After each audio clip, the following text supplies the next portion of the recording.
All right, I am Markane Allen. We are here today with an unofficial Train the World segment. We're doing a dry run.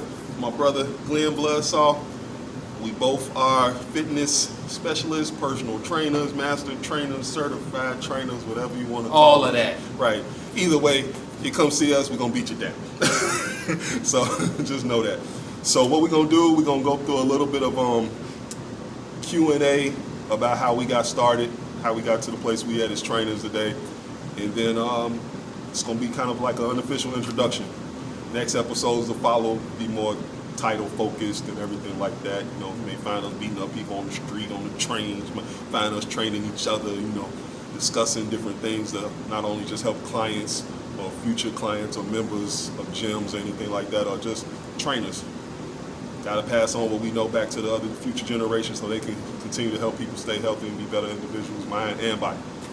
So, I'm going to kick off the first question with Glen. He's going to give his answer, then I'm going to give my answer. So, All right, let's go. all right, brother. So, who inspired you to get into training? You know what? I looked at those questions previously, and I'm about to change up my answer. Well, actually, it was it was a trainer, and he gave me some real disturbing news. Told me that I wasn't gonna be able to walk. He told me this at 21. He said I wasn't gonna be able to walk at 35 if I don't take care of myself. Mm-hmm. And so that really lit a fire up under me and was like, okay, what can I do? Right. Okay. For me, working out, I have been doing previously or whatever, but it was a guy when I was working out in the gym. Young guy started following me and everything. He was like, man, you should be a trainer. And I was like, what's a trainer? You know, I didn't have no concept. I didn't have no concept of what that was. And I'm like, so first thing I thought was gym teacher. I'm like, I don't want to be no gym teacher, man. I'm like, heck no, man. I ain't no knock on gym teachers. Yeah. Some of my best dogs is gym teachers. Yeah, and I love my old gym teachers, Okay, but it's just that I just didn't want to be no gym teacher. You know, I just thought about it like, you know. But he's like, no, like a trainer in the gym. So then he came back again, the next workout, he brought this little pamphlet to some school or something like that.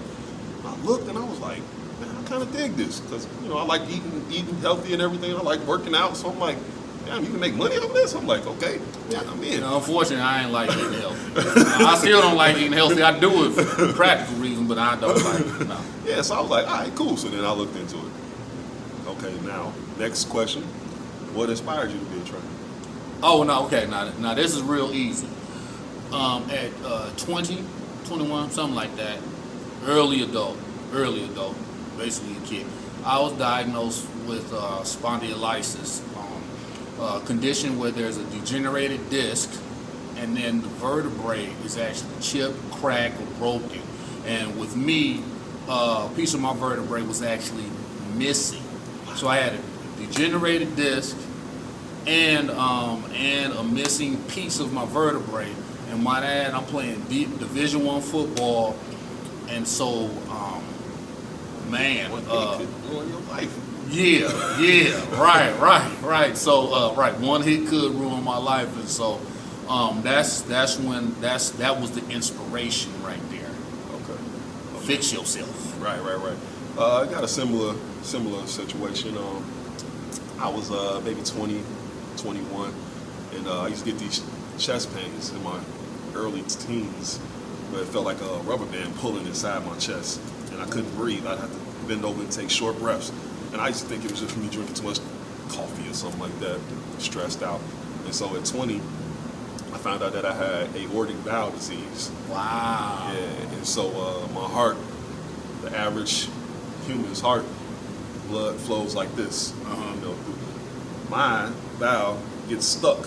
And so when my blood is thick and if it gets clogged, that's that pulling that I'm feeling in my chest. Wow, it's my man. blood trying to push, and for those few seconds, I can black out. All right, now I've been knowing this dude for a long time, right? And this is the first time I done heard about this. I don't know what he's trying to do. What he wanted to hit me with the shock valve or something. I'm shocked. No, it worked. Wow. Yeah, Okay. can't have y'all brothers out there worried about me. Man. That's a heck of a blow, Mark. Man, you okay, bro? Yeah, I'm bench It's pressing. my brother right here, man. Bench pressing 500 pounds. Like, man, don't let him do it. He got a heart problem. No, I probably would have did that. Yeah, Like, so- nah, don't touch that. Yeah, so Wow. Okay. had this little doctor, little lady, and I'm saying where she's from because she had a strong accent. And a lot of people know that I do accents. So, pardon me. A lot of people know that I do accents and stuff like that. So she was from Russia, and she said, she slapped me. You have to work out for the rest of your life. Yep. That blood gonna thicken up. And she's like, you may not make it to 30. She said, you understand? Dang, man, I saw something. She slapped me. Tell me this. She Okay, slapped but anyways, me. She slapped me again. You understand me?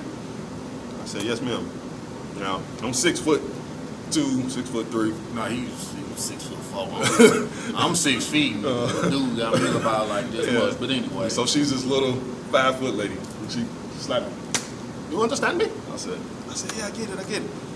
So I started working out, and that's what made me like want to be healthy and be a trainer and everything like that. And illness. No, Like hey, that. dude, those type of wake up calls, hey man, they light a fire under you. And then I mean, it's like, you know, you come to a fork in the road. It's like sink or swim. Right. What you gonna do? What Right. you gonna do? What you gonna sink?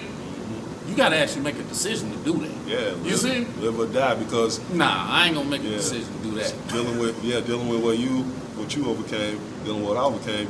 If we slipped, we wouldn't be here right now. You know, so I mean, Yep. all it took was me to live a life of eating bad food and shitting up, not doing nothing, being healthy, and it's like I could not have been here. You know. So when did you get into the health industry? Personal Man, training? you know what? I didn't officially get into the health industry until about maybe like 2010. But it's like I've always been in it. I've always been in it. Let me interject and correct him, because we met each other in 2009. Okay. We started in the health industry, so Okay, I was a year off. Okay. But yeah, that was how I officially got into it.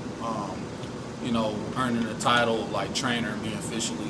But I did do strength and conditioning programs at. I used to coach college ball, small college football.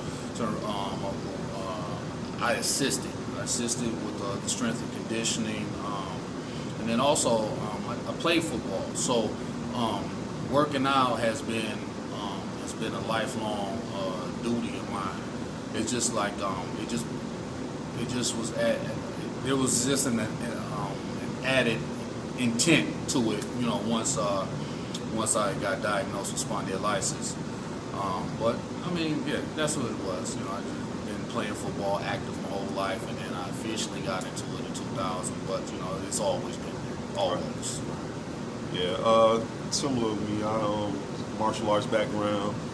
When I was little, I used to want to have guns like Hulk Hogan. I don't know. I might have him beat now. I don't know. I don't know. I don't know. I don't have him beat. I ain't even about to make no muscle because I'm a slim dude. Yeah, Hulk still got it though. But you know, I admired those wrestlers and like Mr. T and stuff like that. So I was always like trying to be strong, but I was a puny kid. And so my uncle was working out in the garage one day when I was living in California, and you know, he was like, "Man, nephew, you know, you gotta." When you get about 16 or 17, you start hitting the weights. You gotta stay healthy. You know, he's like, you'll form your body, you know, and then that'll be your shape for the rest of your life. You gotta maintain it. And I was like, I'm doing jujitsu and shit. I'm like, I'm not thinking about that. You know, and so at 19, I got into like lifting, and I've been there ever since. And I got into the official industry, like you said, because I mean, we probably both worked with people before that. But professionally getting that title as trainer was me and Glen met in 2009. Yep. So we started out in the meat house in LA Fitness. Hate to give them a shout out, but whatever. Yeah, but that's what. But you know what? Hey, but check this out. This is the funny part right here, and I'm not even. I'm gonna rewind it. Well, like, cause this dude just said he was the puny guy. He was a little scrawny guy. Man, I've been the same size since I was 15. Okay? Man, I was always the dude, like the beast and all that stuff or whatever. Never got bullied, never got pushed around, and nothing like this. And this dude over here is dwarfing me right now. No, man, I got pictures, man. You be like, dang, is he Snoop Dogg? I was skinny. No, man. Yeah, no, that's ironic. That's real ironic. Yeah. Because I'm the slim dude now. All right, why do we get into fitness and health insurance? I guess, our illnesses. Yeah, I mean, well, we answered it already, but I mean, just to reiterate, man, it was just like longevity. Yeah. Longevity. I mean, lifting, training, exercise. It's gonna lengthen your life. Because actually, I can't really officially give this quote, but I will say this: it's been documented that the more muscle you have, it indicates a longer life. Yeah. Okay, but it was just like longevity. I hurt my back. I said, hey, 35, you ain't walking if you don't work out now. So I had to get at it. I got at it. Yeah. I stayed at it. Yeah. And then same thing, I guess since we can kind of sidebar to like just the benefits. The benefits is not, longevity, longer life, muscle as we get past the age 30, 35. 30? Yeah, 35. So Everybody, like 3%? yeah, it starts going down. A lot of things start going down once you get like once 30 comes, everything starts heading a little bit downhill, and so you got to start maintaining things and building up things and making things stronger. The more muscle you lose, the more your bones are exposed to weakness. Mm-hmm. You don't have muscle around your joint, protecting your joint. So, excuse me, that's why you'll find people will fall and break something. You're like, man, you just fell, you just tripped a little. How'd you break your wrist? How'd you fracture your knee? Lack of muscle around the joints. And I also had scoliosis really bad as a kid. And it ended my track career. I wanted to be a track star. And when I went to another school, I think it was like some secret prejudice behind the whole thing because I never had a doctor do a physical at a school like that. But they did a physical at the school, and he basically wrote in my medical file saying that I couldn't do sports anymore because I could run the risk of breaking my back. I'm like, but now at this age and our education, we know that, hell, everybody got a little bit of scoliosis. Everybody got something. Yeah, right. And so... and both of us over here squatting over 300 pounds. Yeah. I got a broke back. He got a crooked back. Yeah. So it's just a testament and it's evidence of how important developing and maintaining muscle throughout the years, how beneficial it is. Right. And in fact, once I started deadlifting and the muscles started building up around my spine started aligning more. I grew like a good 2 inches. And I didn't believe it.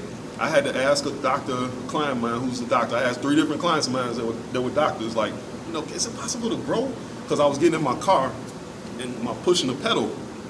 I'm like, why does it feel like I'm tighter? Right. They were like, well, yeah, Mark, they were like, the body, the muscle getting tighter around your spine, so you're starting to straighten up, So, and then I used to have an issue with my right leg from my spine being curved on that side. My right shoe would always be rubbed down a little bit. I started noticing my shoes wasn't being rubbed down uneven. So it's a lot of benefits. So those who may watch this or come across this, it's not just looking good, which is what the world always pushes, looking good. Yeah, that's great. Right. But you want to be overall healthy. You want to be able to move. I've always pattern my practice around, when it comes to our older clients, like, I want you to be able to go into the cabinet. I want you to be able to, sit down and use the bathroom and not be like, ugh, or I want you to be able to, reach up and raise that arm. Right. That shoulder. Yeah. That shoulder nasty. Yeah. Shoulder issues and knee issues and probably hip issues are the main shoulder, things knees, and hips. Yep. That we deal with.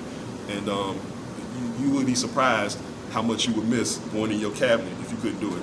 You'd be surprised how much you would miss going under your sink without having something to brace yourself on when you can't do it. Yeah. So, so that's important. So it's a lot of benefits.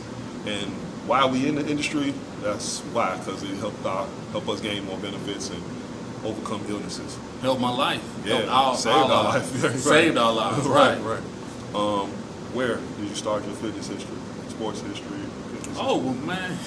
Well, I guess I can give a history lesson now. I mean, I've always been active into sports.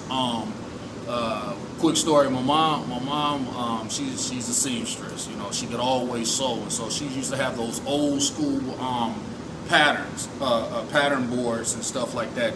For some of the old, I'm dating myself right now, but they were like cardboard and they were slick and stuff like that, man. And I mean, I'm probably like 4 years old, and I would have the old curtain rods. They don't even make those no more, and I would actually slide around on my socks like I was playing hockey, man. Before I could even talk, that's the type of stuff I was doing. I would dress up in football pads, put oranges on my shoulders for shoulder pads and stuff. I had the old Pittsburgh Steelers helmet and stuff. So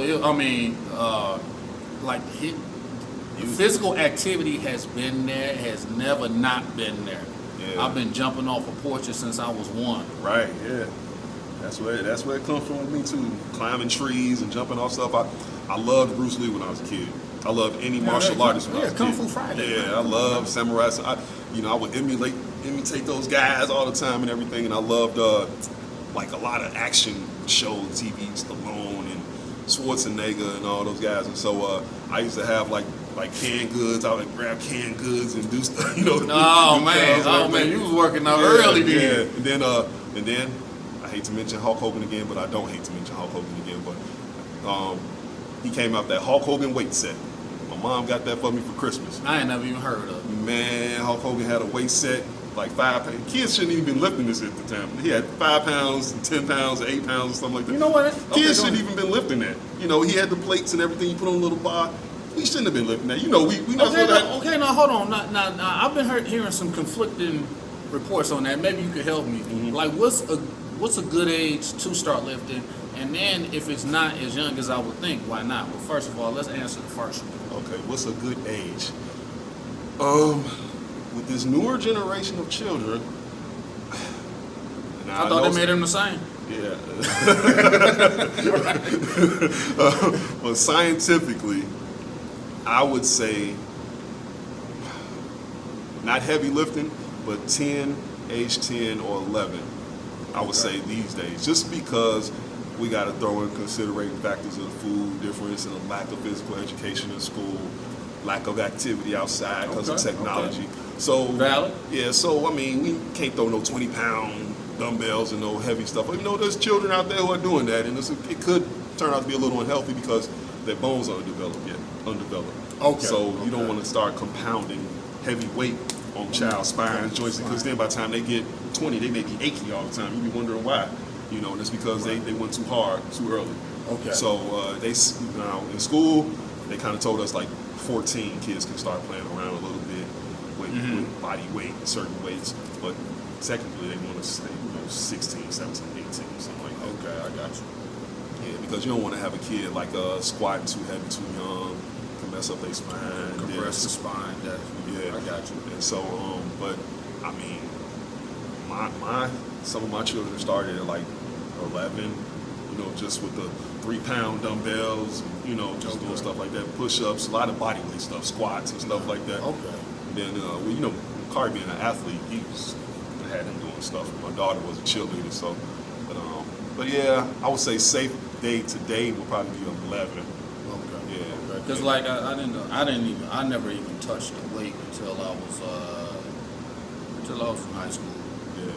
Well, I mean, that is kind of a lie, because I did get a weight bench set when I was like maybe 12 or something like that. I never used it, but yeah, I got it.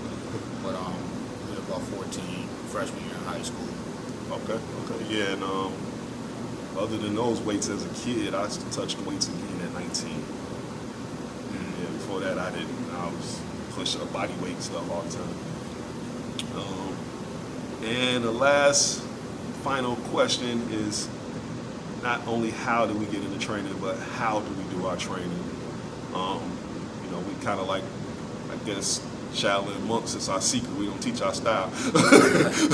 But you can take that one, like, how did Okay, all right. Well, I mean, as far as how I got into training, it was kind of self-explanatory. Yeah, we've already covered it. Got the word that I was hurt. I needed to stay fit in order to stay functional. So it was just like, it was a no-brainer, basically. But let's see. Go ahead, and answer the rest of it. Okay. Yeah, how I got into training, we already covered that. How I do my training, that varies on clients. It's kind of hard to say. It's kind of like asking a doctor, what do you do for somebody who comes in with high blood pressure? I can give you a basic answer, but every high blood pressure case is different. Right. And so my method, if I would say it's a method that other trainers may or may not do, I used to have like a muscle chart and a skeletal chart. And once I started working for myself, I would just stare at those charts all the time and come up with exercises in my head. Because once I started working for myself, I went into people's homes, and a lot of times people don't have weights. And at that time, just starting out, I didn't have any weights. I had maybe some resistance bands. And so when you get in people's homes, you got to be quick on the draw with improvising. And creative. Yeah. Well, I mean, that is just improvising. And what they look for a lot of times, if you work with them in the gym, and you can, attest to this, is they look for us to be just as great at their home as we were in the gym, knowing that we don't have all these equipment. Right. Yeah. Knowing we can't take you over to the lap pool and have you do back. We got to figure out another way to do it. Figure out another way to do it. And that is basically how I do. I've been a good person, for improvising and creativity. And further along in our show, other episodes, we definitely gonna probably have some, crazy stuff in here where we just come up with different exercises to do different stuff. Kind of throw ourselves in the ring of like, maybe we just had like a jump rope and a ball or something. Right. Some a broom or some shit. I don't know. But that's how I do my training style. And today it's just kind of like it's automatic. I just got a manual to know.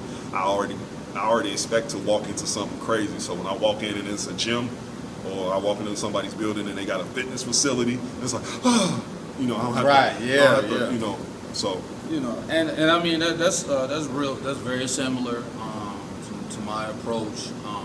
I definitely like when I'm training myself, like working out with my boys and stuff like that. We just like to go ahead and do the traditional stuff, push some iron and stuff like that.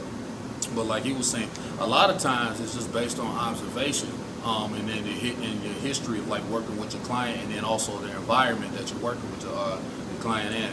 So like when it comes to history, I'm working with my client. I'm taking mental and paper notes. I'm noticing like where areas they're strong, what areas they struggle on, how sharp or sound the form is. And so like a lot of times, I'll look at that and, I'll make some adjustments to maybe I've already written out a program that we're going to do, but I noticed some things where there's some massive deviance, so you need some correction.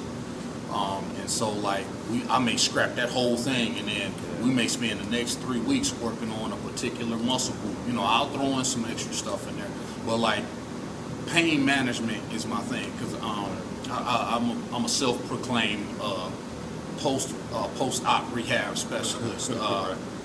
Just like Mark was saying, I have a chart where I've actually like memorized the positioning of the muscles, and through that I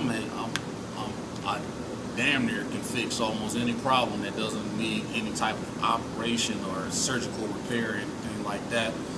Pull muscle, tight muscle,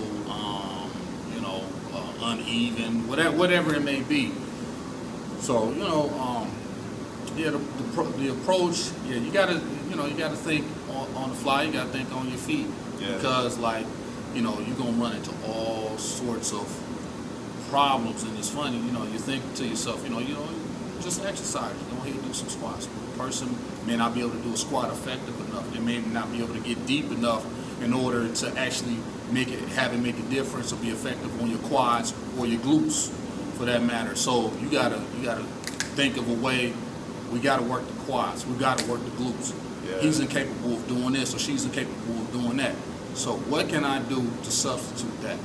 And you may actually go through 4 different quad exercises And you may actually end up making one up, finding out like, oh, they have, I yeah. can hold here, Yeah. and we can do this. So okay, great. So no bone sharing, no rubbing all the joints on the knees. So yeah, I mean, We like mad scientists with yeah, there we go. That's a perfect description, mad scientist. Because you're gonna get the workout that you want. Yeah. And I know one thing is we both take our work home, and in this industry, you know, I can't refer my clients to just anybody. So if I know that, and so we got like a few brothers in our network that we know that we can refer our clients to, that we know they're gonna be safe and taken care of. Yeah, because that's the bottom line. Having the people safe. It's almost like giving your kid off to the babysitter. Yes. Return them the way you found them.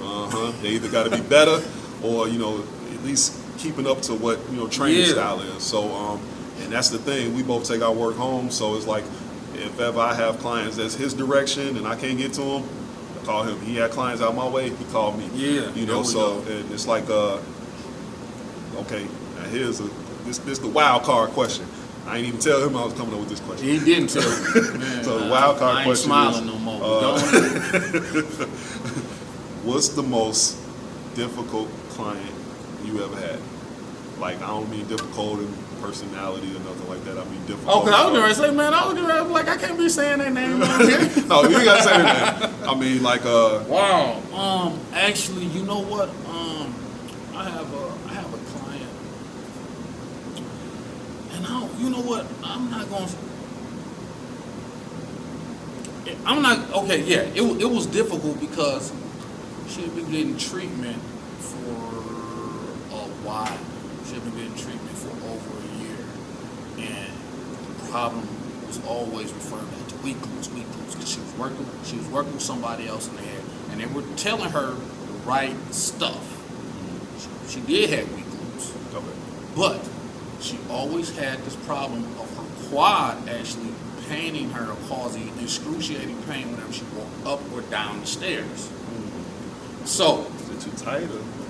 So, when I was training her, because she was working with a medical doctor, but then medical doctor referred her to me. But anyways, through training her, I realized that she had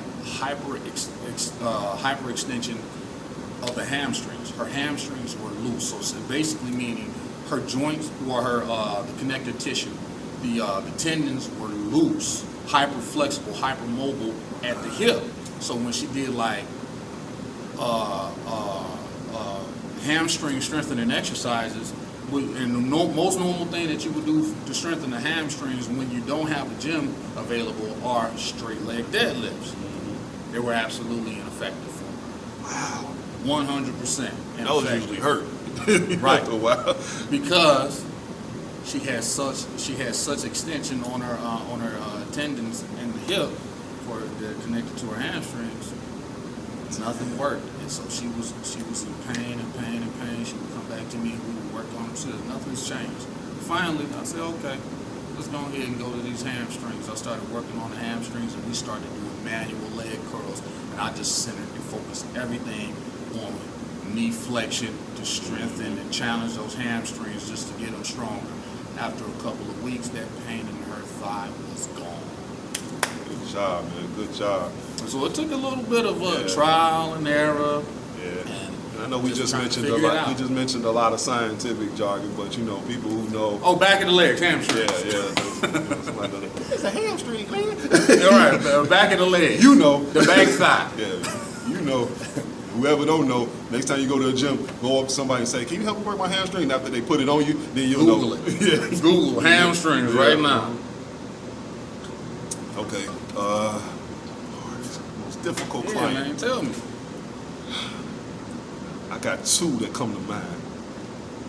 But one I'm gonna mention because this lady, she was just so dedicated. Even though she suffered from something, she had something that was like something I had never heard of, like a degenerating joint issue.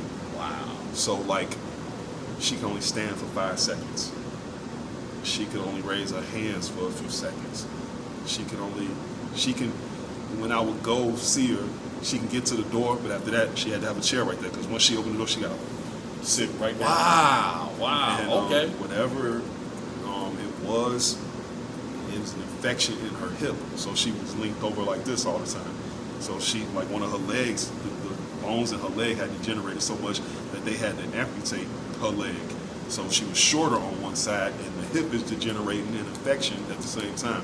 So she would come to the door, and basically, it was only certain things I could do with it because the strength level Was so long. yeah, it's taking so much strength for her just to get to the door and answer the door for me.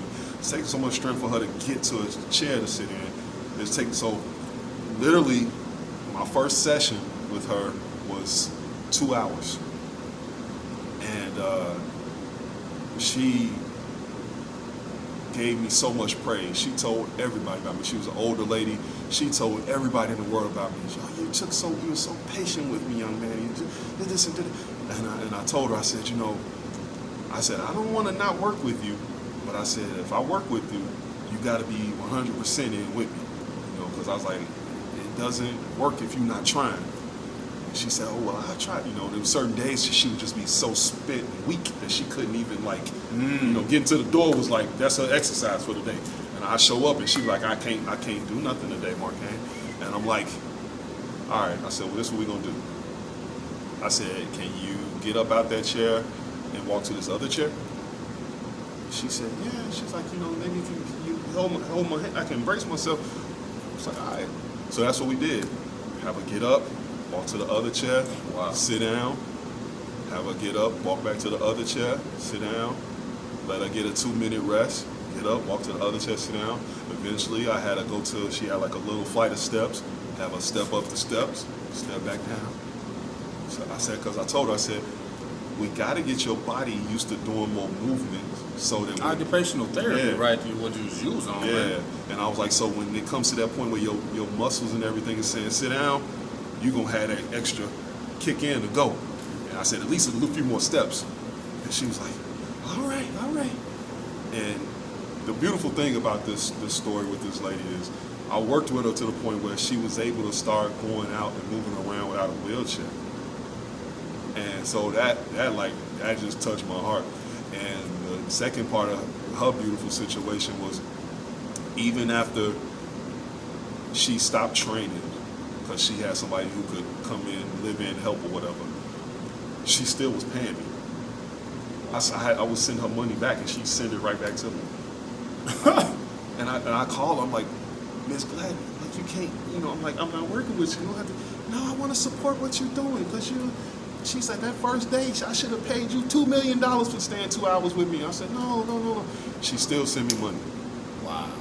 Still send me money. And she'll call once in a while, and she always say, "Toodaloo." I say, how you doing? She, I'm fine. I'm walking with 2 canes now. I don't even need a walker. And I'm like, man, I'm so glad to hear that. I was like, oh, I'm so glad to hear that. But just that beginning stage of having to get her to just how to figure it out. I didn't know what I was